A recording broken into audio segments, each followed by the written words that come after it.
Good morning, and once again, welcome back to your biology class. In the last chapter, we have studied about cells. You all know, children, that in a unicellular organism, a single cell performs all the functions. For example, like an amoeba. It is in an amoeba, a single cell carries out all the activities like the movement of the amoeba, intake of food, the gaseous exchange, excretion, everything is carried out by the amoeba. But that is not the case with multicellular organisms.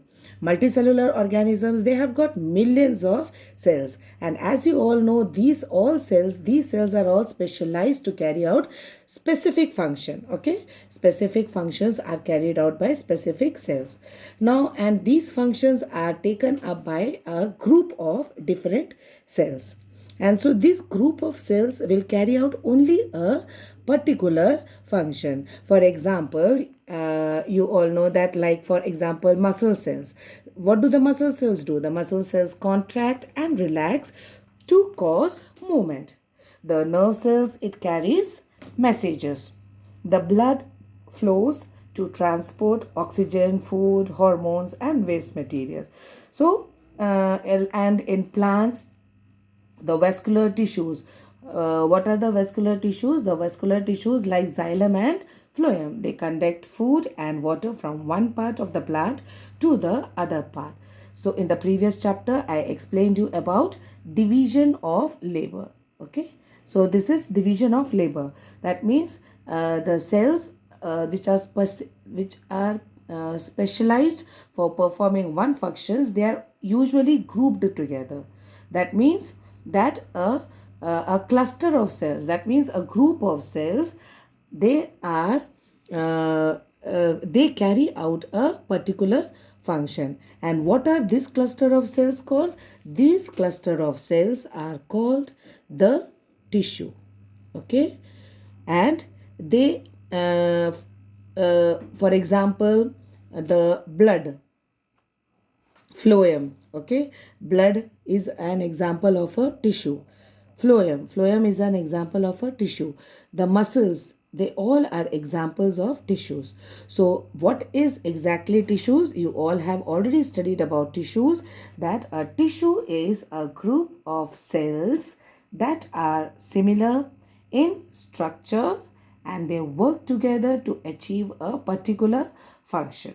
Clear, children? So it is a group of cells which perform a particular function. Okay. Now the question arises: are plants and animals made up of same type of tissues? So if we have to find out that whether plants and animals are made up of same type of tissues, we will have to compare their structure and the functions. Okay. So if we compare, do plants and animals have the same structure? Do you think so? No. The structure of plants and animals are quite different. Do they both perform similar functions? Again, do they both perform similar functions? Although many of the functions are more or less same, but still their functions are also quite different from each other. So that means we can say that there are differences. There are many differences between the two. That is the plants and the animals. So there are many differences between the two.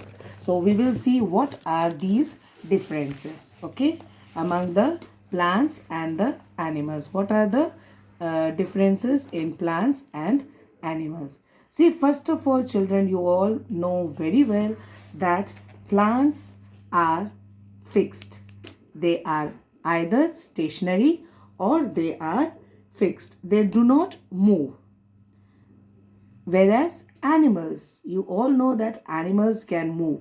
They move from one place to another place. For what? In search of food, in search of shelter. Okay. So they move from one place to another place. So that means they consume more energy also. When they are moving from one place to another, they consume more energy. Whereas plants, they are stationary or they are fixed. So they need less energy as compared to animals. Now, see children, the plants, they remain upright. And since they have to remain upright, they need a large quantity of supportive tissue. Okay, supportive tissue means the tissues which give them support. So, since they need a large quantity of supportive tissue, most of the tissues are dead cells. Okay, supportive tissues, they contain many supportive tissues so that the plants can get support. So the supportive tissues are generally dead cells. So that means you can say most of the tissues are dead in plants, whereas most of the tissues are alive in plants. Clear? Then the next difference is in the pattern of growth in plants and animals. Now, the pattern of growth, or you can say the growth, is limited to certain regions in the plants. But that is not the case in the animals.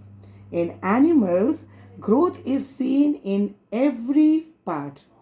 Okay, the tissues uh, in the animals, they are capable of dividing. They keep on dividing and dividing. Okay, so what happens, they keep on dividing and dividing, and you can see the growth in every part of the animals, but that is not the case in the plants.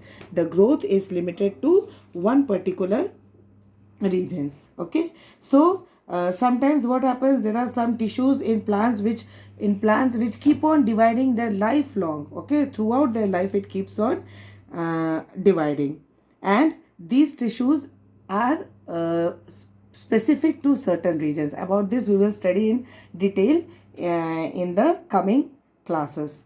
Okay, now tissues can be divided into two types. Okay, tissues are basically of two types, that is the plant tissue and the animal tissues.